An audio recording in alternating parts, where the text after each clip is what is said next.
Assalamualaikum warahmatullahi wabarakatuh. Bismillah, alhamdulillah, wassalatu wassalamu ala rasulillah Sayyidina Muhammad ibn Abdillah wa ala alihi wa sahbihi wa mawalah amma ba'du. Sahabat channel Rahmatul Ummah yang saya cintai dan Allah muliakan, mengingat sekarang sudah mendekati akhir tahun daripada tahun Hijriah, yaitu bulan terakhir, yaitu bulan Dzulhijjah, dan mendekati pula awal tahun Hijriah, yaitu 1 Muharram 1443. Selamat tinggal 1442 Hijrah, dan selamat datang di tahun baru Islam 1 Muharram 1443 Hijriah. Semoga segala apa yang telah kita lakukan, perbuatan-perbuatan kita yang bernilai baik, besar ataupun kecilnya, semoga diterima di hadapan Allah Subhanahu wa Ta'ala. Juga tak lupa segala dosa yang telah kita perbuat khususnya pada tahun ini, yang kecil maupun dosa besar, yang terasa maupun yang tidak terasa, semoga senantiasa Allah Subhanahu wa Ta'ala mengampuni atas dosa-dosa kita. Amin ya Allah ya Rabbal Alamin. Sahabat channel Rahmatul Ummah, bicara tahun baru Islam tidak terlepas dengan kisah hijrahnya baginda Nabi besar Muhammad Shallallahu Alaihi Wasallam, yang mana kata hijrah ini ada menurut istilah bahasa atau lugot, ada menurut istilah. Apa yang dinamakan hijrah menurut bahasa ini adalah at-tarku, yaitu meninggalkan. Saat seorang ayah meninggalkan seorang anak, itu namanya hijrah menurut bahasa. Seorang suami meninggalkan istri ataupun sebaliknya, itu pun hijrah menurut bahasa. Tapi lain halnya, hijrah menurut istilah adalah tarkul waton ila ghairihi, meninggalkan satu tempat, satu tanah air menuju tanah air yang lain. Atau supaya lebih bisa kita pahami, meninggalkan satu negara menuju negara yang lain. Ada yang namanya urbanisasi, perpindahan penduduk dari kampung menuju kota.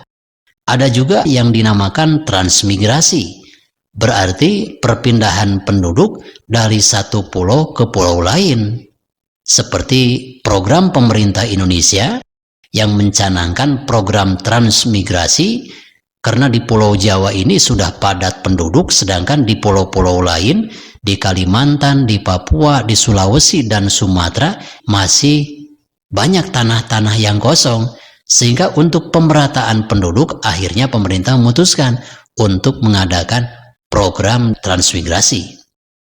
Ada juga perpindahan penduduk dari satu tempat ke tempat lain, ada yang dinamakan imigrasi, yaitu perpindahan penduduk dari satu negara ke negara lain, seperti yang dilakukan oleh baginda Nabi besar Muhammad Shallallahu Alaihi Wasallam. Sahabat channel Rahmatul Ummah yang saya cintai dan Allah muliakan, dan perlu kita ketahui, masalah hijrah ini ada hijrah sahabat, ada hijrah baginda Nabi besar Muhammad SAW, yang menjadikan titik tolak perhitungan dan pemberian nama tahun Hijriah bagi umat Islam bukanlah hijrah yang dilakukan oleh para sahabat, melainkan hijrah baginda Nabi besar Muhammad SAW. Hijrah ini ada dua. Hijrah yang pertama dilakukan oleh para sahabat Nabi dan diperintahkan oleh Nabi. Yang kedua, hijrah Nabi sendiri dari Mekah ke kota suci Madinah atas perintah Allah Subhanahu wa Ta'ala. Sahabat channel Rahmatul Ummah yang saya cintai dan Allah muliakan, ada juga yang mengatakan, berpendapat lain, bahwa yang dimaksud dengan hijrah adalah menghindari sesuatu hal buruk menuju hal yang terpuji di sisi Allah Subhanahu wa Ta'ala. Hadis baginda Nabi besar Muhammad sallallahu alaihi wasallam, al mujahidu man jahada nafsah, orang yang berperang di jalan Allah, perang sabilillah, adalah orang yang mampu menghindari, memerangi hawa nafsunya. Saat kita tertidur enak, tiba-tiba mendengar panggilan azan untuk melaksanakan sholat 5 waktu, kita harus bangun, mengambil air wudhu dan melaksanakan sholat, walaupun cuaca sangat dingin, sangat malas untuk menyentuh air wudhu. Saat kita menjadi orang kaya dan mempunyai berbagai perusahaan sehingga sudah nisab zakat, keluarkanlah, karena mengeluarkan zakat ini itu adalah salah satu orang yang jihad fisabilillah, memerangi kepelitan atau memerangi kekikiran seseorang untuk berbagi kepada yang lain. Lalu hadis itu dilanjutkan, wal muhajiru man hajaro manahallahu anhu. Yang dimaksud dengan orang yang hijrah adalah orang yang menjauhi hal-hal yang dilarang oleh Allah Subhanahu wa Ta'ala. Dulu orang ini selalu hidup di dunia hitam. Segala dosa telah dilakukan, apakah itu judi, apakah itu perzinahan, apakah itu dosa-dosa yang lain, mabuk-mabukan.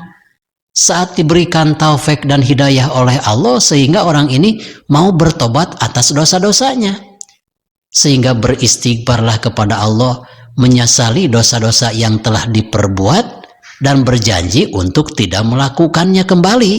Maka orang ini karena bertobat atas dosa-dosanya, mau meninggalkan sesuatu yang dilarang oleh Allah dan mau menuju perbuatan yang menimbulkan ampunan dari Allah.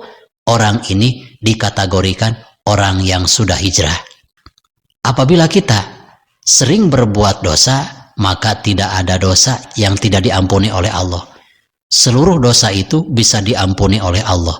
Berhijrahlah, pindahlah dari satu dosa untuk menuju satu ibadah. Saat kita berbuat dosa, sangat melelahkan, sangat menguras tenaga, maka adillah jadi orang itu. Kita harus menjadi manusia yang adil. Saat kita bermaksiat, mengorbankan harta, mengorbankan waktu, maka ketika kita berdosa harus juga mengorbankan harta dan harus juga mengorbankan waktu.